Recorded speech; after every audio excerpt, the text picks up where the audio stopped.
Welcome to the third video of chapter 16. In the last video, we looked at line integrals. And so we introduced what is a line integral, how do you calculate a line integral, we talked about line integrals for vector fields, and we talked about what is the meaning of a line integral. So when we calculate it, what is it actually telling us? Today, we're going to add to that, and we're going to go over the fundamental theorem for line integrals. So before we do that, let's do just a quick review of the fundamental theorem of calculus, which you learned in your previous calculus classes. If we have the definite integral from a to b of the derivative of some function, we can integrate and then evaluate at those two endpoints. It's going to be a similar idea for line integrals. So now let's talk about the fundamental theorem of line integrals. Let C be a smooth curve given by r of t. T is between a and b. Let f be a differentiable function whose gradient is continuous on C. Then, if we have the line integral of the gradient, which remember is a vector, and we dot that with dr, the way that we can calculate that is we calculate f of r of b, and we subtract f of r of a. F in this case being the potential function.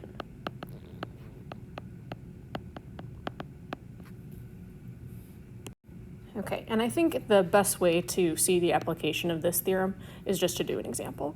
So let's look at this example number 1. Confirm that f of xy, which is that function, is a potential function for f. Then evaluate f dot dr, where c is some curve from negative 1, 4 to 1, 2. So just quickly looking at what c is, negative 1, 4, that point, and then we have 1, 2. So C is just some curve between these 2 points. So let's start with confirming that f is a potential function. So if f is a potential function, then when we take the gradient of that little function f, it should give us the vector function big F. So our gradient of little f, looking here, derivative with respect to x is going to be 2xy. Derivative with respect to y is going to be x squared, subtract y, and we notice that is in fact our big F. So yes, little f is a potential function of big F. Okay, so what that tells us then is when we go to calculate this integral, so f dot dr, using that above, really in the integral above, that is gradient of f dot dr. But remember, we just showed above that the gradient of little f gives us vector field big F, so those are the same. So the way that we can calculate this then is f of our endpoint, 1, 2, subtract f of our initial point, negative 1, 4, which gives us 0, subtract negative 4, or just plain old 4. So as you can see, this fundamental theorem is actually very powerful.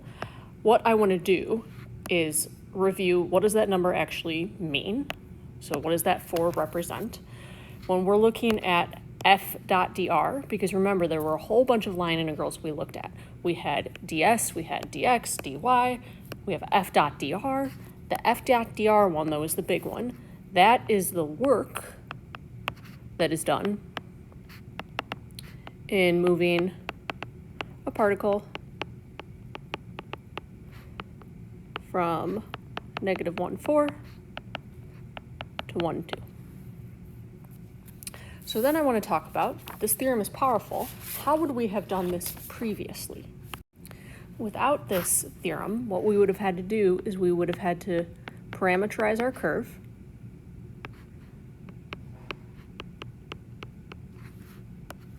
and then what we would have done with our integral is it would have become the integral of f of r of t dotted with r prime of t, and then we would have integrated.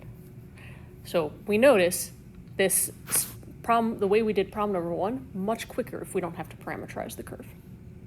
So this is pretty powerful when we are looking to calculate a line integral that's f dot dr, a line integral of a vector field.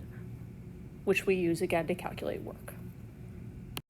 And just one thing to point out with example 1 before we move on, note that the order in which we subtracted here, it's end point, subtract initial point. So end point, subtract initial point. Okay, so let's go on and move on. What we're going to be talking about now is what is called independence of path and conservative vector fields. So one thing that I want us to recall is that line integral over one curve of f dot dr is not the same as, is not equal to, rather, the same integral over a different curve. And so what that means in words is that the value of the line integral depends on the path.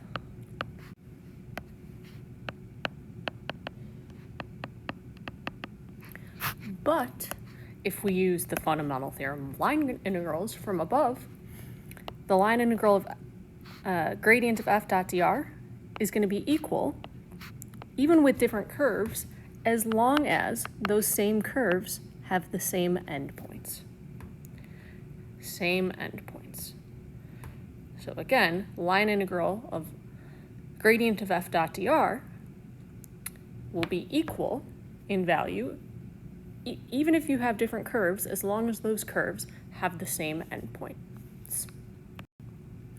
Okay, so this is true for line integrals of what is called a conservative vector field.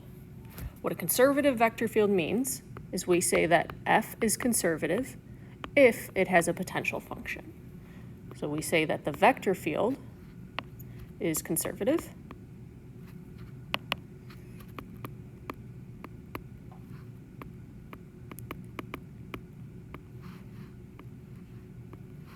if we can find its potential function.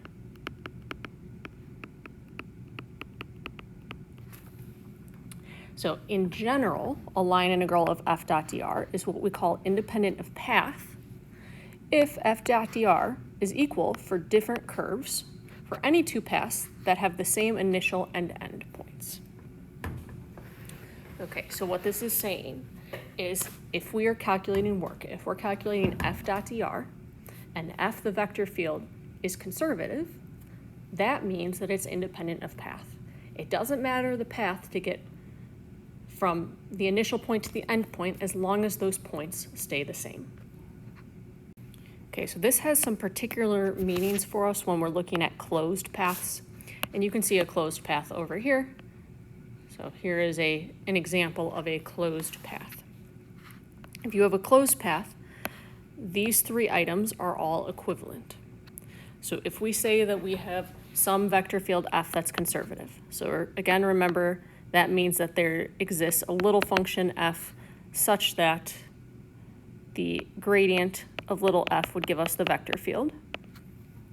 So if we have a vector field that is conservative, that would also mean that the integral of f dot dr would give us 0. It would also mean that our vector field is independent of path, or really our line integral is independent of path from any point P to any point Q. So any one, sorry, that should be two words, any one of these statements implies the other two if we have closed paths specifically. So if you know that a vector field is conservative and you have a closed path, it also means it's independent of path. It also means that the integral of f dot dr is going to give us 0. Now, this one that I've written second is misleading. This is if we have the same initial and end point. And of course, that comes with the closed path part. Now, what you're going to see moving forward is that these 1 and 3 are going to be particularly important to us. So before we look at some more examples, we have a little bit more vocabulary that we need to discuss. A path that is simple goes from one point to another point, like such. If it's not simple, it might curve back in on itself. So that's the difference between simple and not simple. An example of a simply connected region might be like this.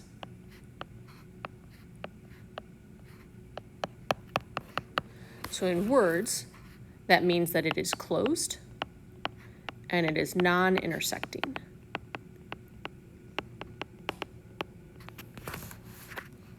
If we have a multiply connected region, as such, that is a region that has holes in the domain.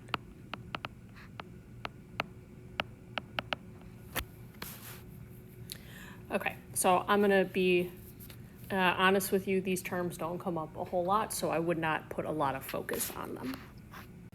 Where this leads us to, though, is that fundamental theorem of line integrals really only applies when our vector field is conservative, because we need to be able to find that potential function. So if we have a conservative vector field, we can find a potential function, and then we can use that fundamental theorem of line integrals.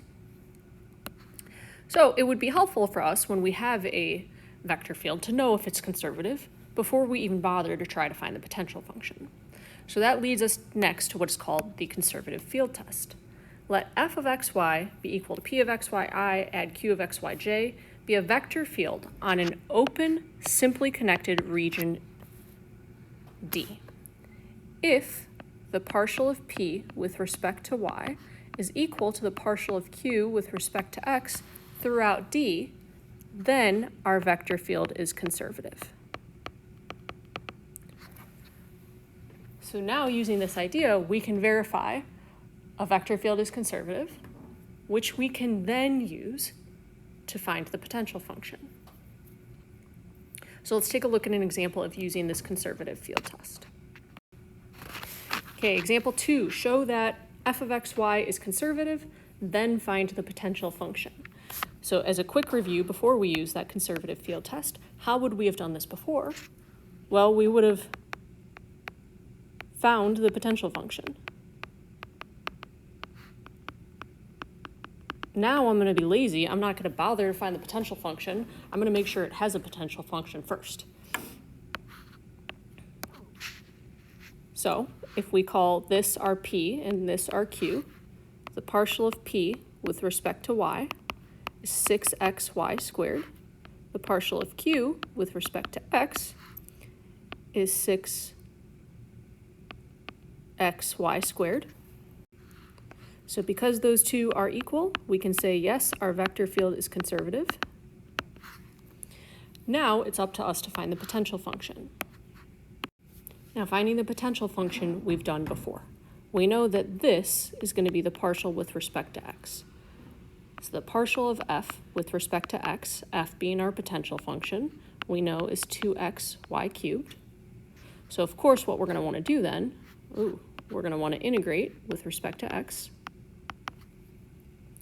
So when we do, we're going to get f is equal to x squared y cubed. And then if you remember, we're going to get a constant. Now, because we differentiated with respect to x, we left y as a constant, or treated y like a constant, which means we could have some term in terms of y right here. So now what we're going to do is take the derivative of that above equation with respect to y. And when we do, we're going to get 3x squared y squared add k prime of y. Now, we already know what our partial with respect to y is from up above. That is our partial with respect to y. So what we got needs to be equal to 1 add 3x squared y squared. What that tells us then is that our k prime of y is equal to 1. So if we differentiate with respect to y, our k of y is going to be y add a constant c, which means that our f of xy, our potential function, going back to here and then taking into account our k of y, is x squared y cubed add y add some constant. And that is our potential function. Now, it's important to note here that I started with partial of x with respect to y. I just chose that. So we could have started with partial of f with respect to y. So we could have started with that 1 add 3x squared y squared from very above and integrated, we would have ended up with the same potential function. So that's just something to keep in mind. We're going to take a look at 2 more examples. So example 3, find the work done by the vector field f is equal to that in moving a particle from 0, 0 to 2, 0 as shown below. Okay, so it's not shown below. I'm going to give you the figure right now. It is a semicircle going from 0, 0 to 2, 0 with that orientation. So first thing we're going to talk about, work. We already know that the way to calculate work is a line integral of our vector field dot dr. So we have a few different options. First, let's talk about how we would have done this before. Before, we would, like we've talked about, parameterize the curve.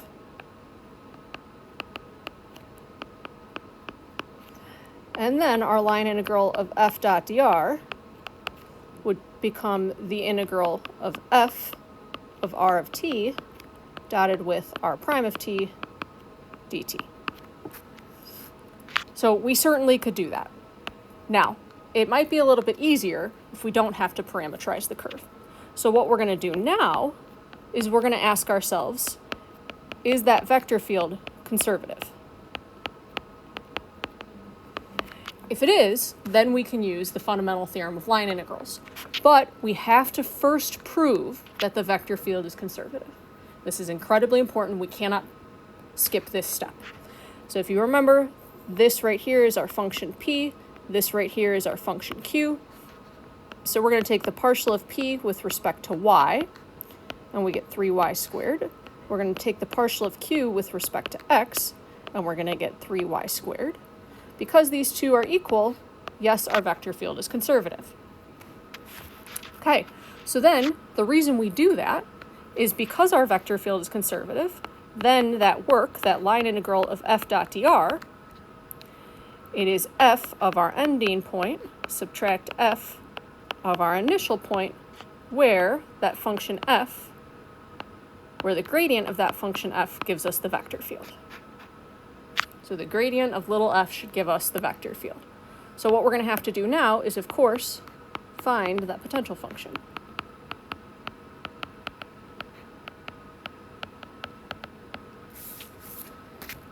And that's what we did above. Like we said, there's 2 different options. I could start with the partial of f with respect to x is equal to y cubed plus 1, or I could start with the partial of f with respect to y is equal to 3x y squared add 1. Because I started with x last time, I'm going to start with y this time. So I'm going to integrate with respect to y. So that gives me f is equal to xy cubed, add y, add some constant in terms of x. So then if I take the partial of f with respect to x, I'm going to get y cubed, add k prime of x. Well, we already know that our partial of f with respect to x all the way from the beginning has to be y cubed plus 1. So this has to be equal to y cubed plus 1. So what that gives us then is that our k prime of x is equal to 1. Integrate with respect to x. So our k of x is equal to x. Add some constant c. Okay, so then our potential function, f of xy, is going to be equal to x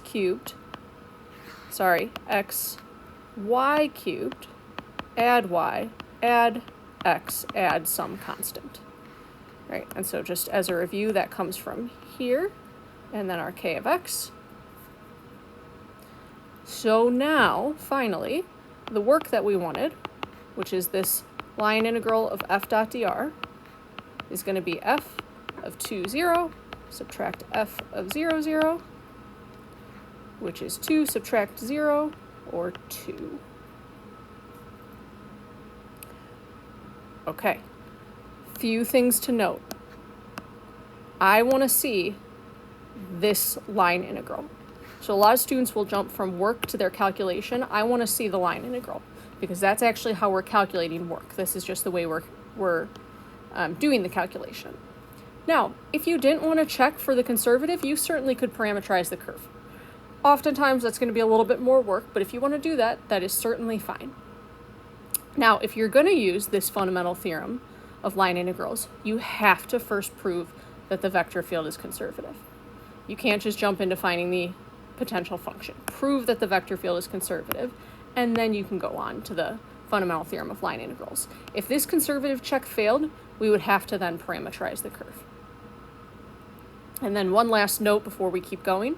When you get this potential function, if I were you, I would check my work.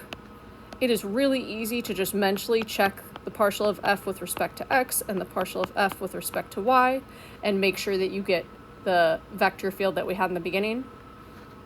So to show you, you should get this vector field up here. If you don't, then you did something wrong, but that's an easy check. Okay, we got one last example and one note, and then this will be finished. Okay, so I want to talk about a trick if you're in a bind. So if you're in a bind and you're not sure what to do, if f is conservative, then f is going to be independent of path, right? So what that means is it doesn't matter the path that you take to get from the initial point to the end point. So if f is conservative, then f is going to be independent of path. If you can't remember how to find the potential function, because f is independent of path, you can choose any path. Any path. So for example, if I wanted to parameterize the curve, all I need to do is get from 0, 0 to 2, 0. So I could make the path 2t, 0, where t is between 0 and 1. So then the work would be the integral from 0 to 1 of f of r. So I got to plug this into f. And if you trust me on that, I'm going to tell you get 1, 1. You dot it with r prime, and then you integrate with respect to t. So this would just be the integral from 0 to 1 of 2 dt, which gives us 2 like we got. Okay, so what I'm saying is if you can't remember how to find the potential function, that's little f, if you know that your vector field's conservative, that means your vector field is independent of path. So the path doesn't matter. Choose any path from the initial point to the end point, and that will allow you to calculate work. So I want to summarize real quick. If we are calculating work, so if we're calculating the line integral of f dot dr, at this point we have 3 different options of how to calculate this. The first option is what we learned in the very beginning with line integrals. You're going to parameterize the curve. Then, if you prove that your vector field is conservative, which also means that it's independent of path, another option would be to find little f, which is the potential function.